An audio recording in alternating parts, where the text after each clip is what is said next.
He is one of our favorites in the history of ever. John Gallagher, former Hartford men's basketball coach, joined us. He helped us get Mike Martin, the Brown University coach, yesterday. And, John, I know you two are friends, but we like to start things. And Mike said to us, I can come back on if you guys ever can get Coach Gallagher to stop talking.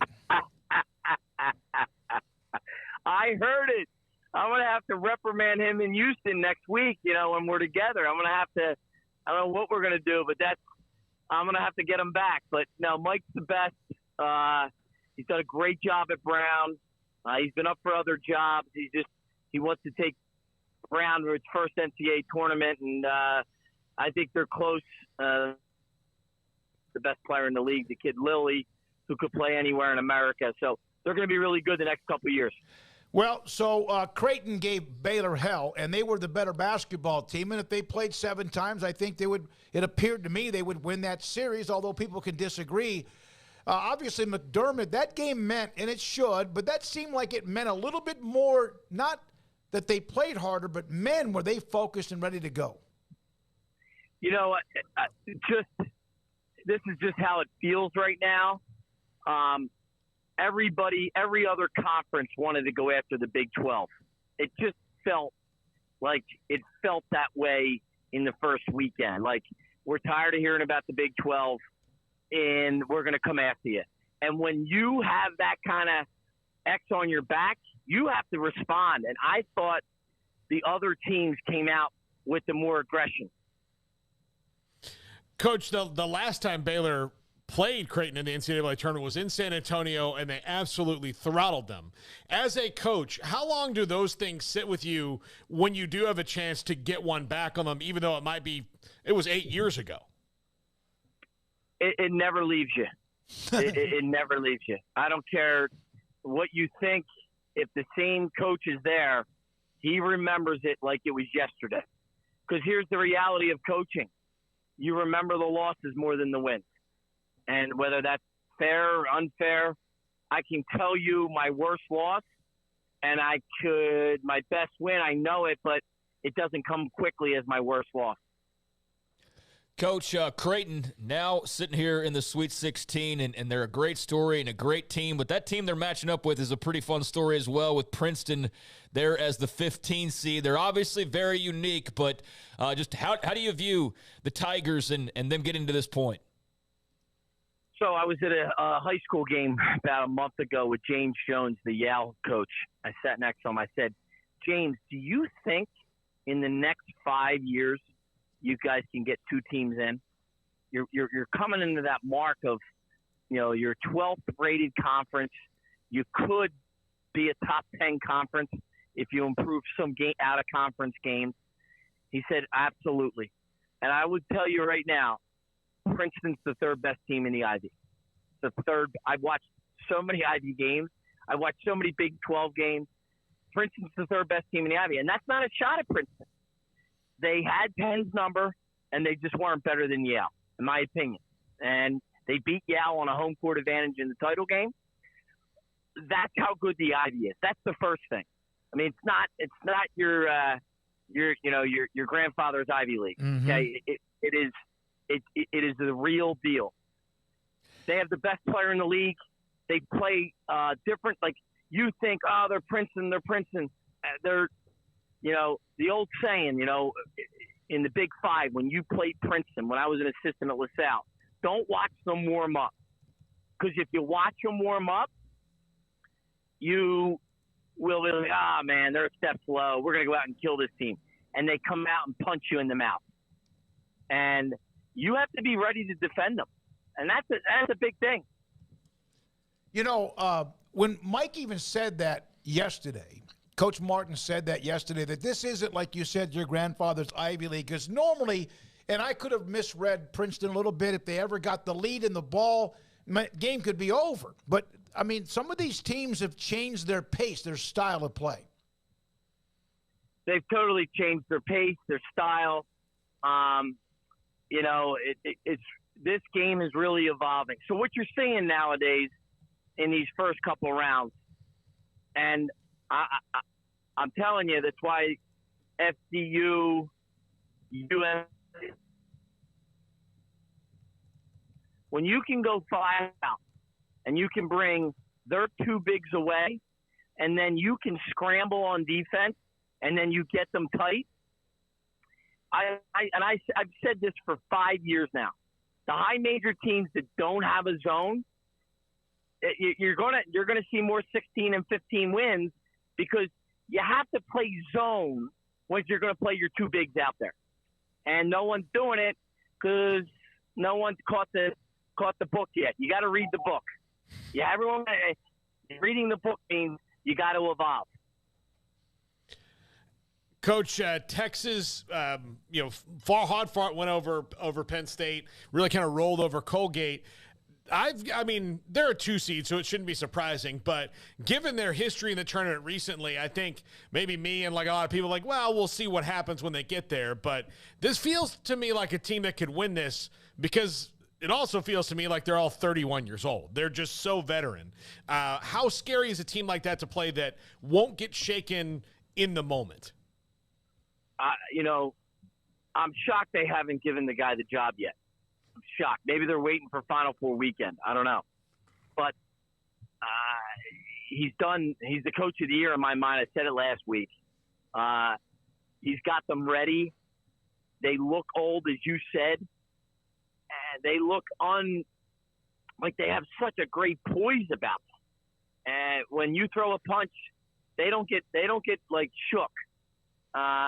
To me, they're really separating themselves, and I'm fascinated to watch them this week. With Xavier up next for them, that's a nice little 2-3 seed there. And then, on the other side, you got Houston and Miami, so I guess the only upset was there, Miami over Indiana. But as far as the Musketeers go, how do you think that presents a challenge for the Longhorns? Well, they have a tremendous pace to them. They know when to run, when not to run. They're not going to let the game get away from their pace. And then they're going to take their shot when you make a mistake. They're tremendous, as I would like. They're going to jab you, and then they're going to go for 2 uppercuts in a row. You have to be ready for it. It's a tremendous matchup. Sean Miller has done an unbelievable job with this group, and they're really tough. They're really tough. So this is going to be a great matchup. At the end, I think Texas is better. I think Texas can score.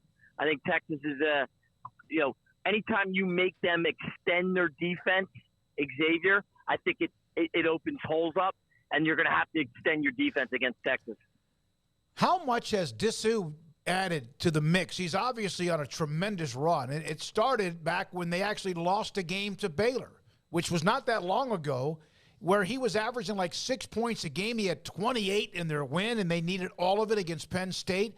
And, this is a guy that's kind of, Carr and the guards and all, but he kind of has taken this team on his back. Well, when I watched the game the other day, he just looks like a guy that, we're meant to be here. You ever meet somebody who's like, all right, he's meant to be in the room? Mm-hmm. That guy's meant to take over the game. When you get on a roll with one of those players, ride it, because they can take you to the promised land. Okay, and he looks to me when I watch them, he's the difference maker in all these games. The ages, Paul brought up Texas as a team that seemed like they're all 31. They've been around. Baylor's national championship team had some age to them, of course, with players who had been around a long time. Is the transfer portal now allowing teams to get older, or is there another reason for that? And that's also helping the mid-majors who have good basketball programs, maybe even better in the tournament. I think it works on both ends.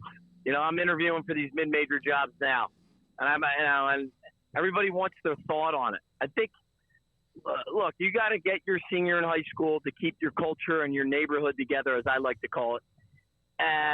But you have to bring in guys that are older, that are seasoned, as I like to call it. They have scars on them.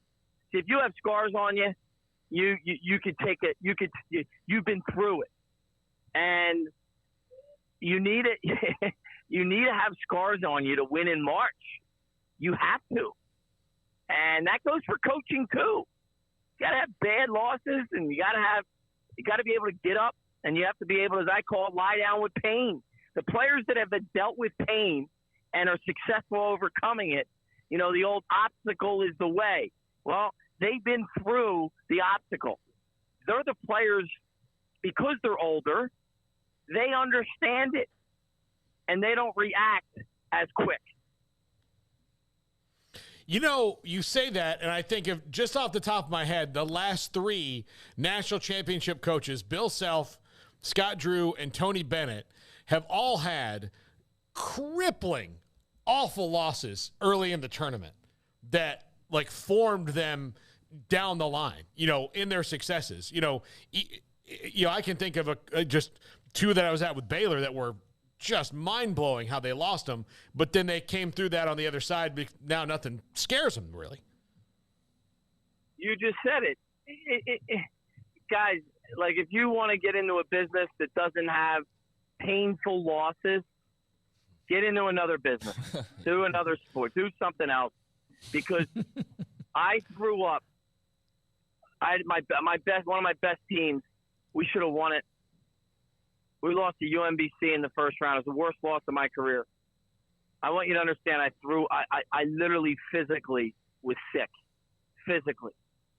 And I remember, anytime I go into a tournament, I remember that feeling. And I go back to it. I call it drinking from the cup. I come there and I drink from the cup of that pain so it doesn't happen again. Coach, I'm thinking, when seeing Michigan State get to where they are, that despite whatever seeds next to their name is not a surprise. I mean, with the way that program is led and all the experience there at the top, you got to dip your toes into the NCAA tournament waters, but just how much does the vast catalog that some coaches, veteran coaches, have of those experiences, some of those you're referring to, gut-wrenching, but also the top of the mountain, how much does that come into play right now outside of just the talent you have on your team? And how different did you feel, experience-wise as a head coach, having that opportunity to have that showing in the NCAA tournament? Well, I just think it's invaluable. You know, the scars from the losing, they help you. Like, I thought about Tom Izzo the other night. He had a devastating loss to UCLA. It's when UCLA made that run in the NCAA tournament, right? They lost to Gonzaga, and Michigan State should have won that game. They were up 11 at half. Do you remember that game, guys? Yep. It was both 11 seats. And Tom Izzo, I mean, his ability in March is just fascinating. How he can manage a game, how he manages his team is just so tough. And what they've meant to East Lansing, and what just watching their team play, it motivates me as a coach. I mean, that's motivating. John, are you surprised Izzo has just the one national title? It's just so hard. It's just so hard. Am I surprised? You know, I guess I am. But look, but took Coach Self that second one. You know, that was a long road for the second one, right? And these are just so hard to come by. And that's the thing. Like, I look at Ben Howland. He went to 3 straight Final Fours, but he ran into Billy Donovan and the Florida teams. This is really hard. It's really extremely hard. All right, so you alluded to it. You even mentioned something to us a week ago about the possibility that you could be getting back into college basketball. College basketball needs all of the John Gallaghers they can possibly get. So?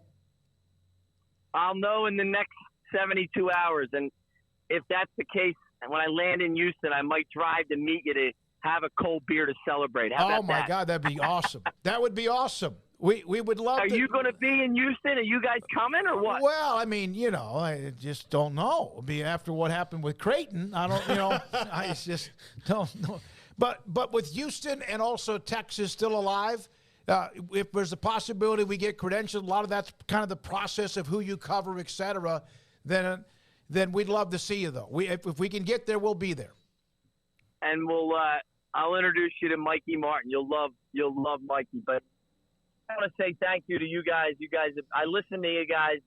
You've been I put it on my iPhone, and you do a great job. You do a phenomenal job. Well, you, among all of what you brought to the table a couple of years ago prior to when you played Baylor, people fell in love with you immediately. And then, of course, you ran with the table with us all the way into the Indianapolis in their championship. Appreciate your insight. I cannot wait for the announcement of wherever you're going to be a head coach in 2023, 24, and beyond, because you're fantastic at what you do. We appreciate your time, Coach. I love you guys, and I'll be on next week if you need me. Yes, okay? sir. Okay, that'd be great. John Gallagher, former Hartford basketball coach, and what seems to be the possibility right on the edge of being a part of college basketball again, which would be fantastic. Yeah, that's great.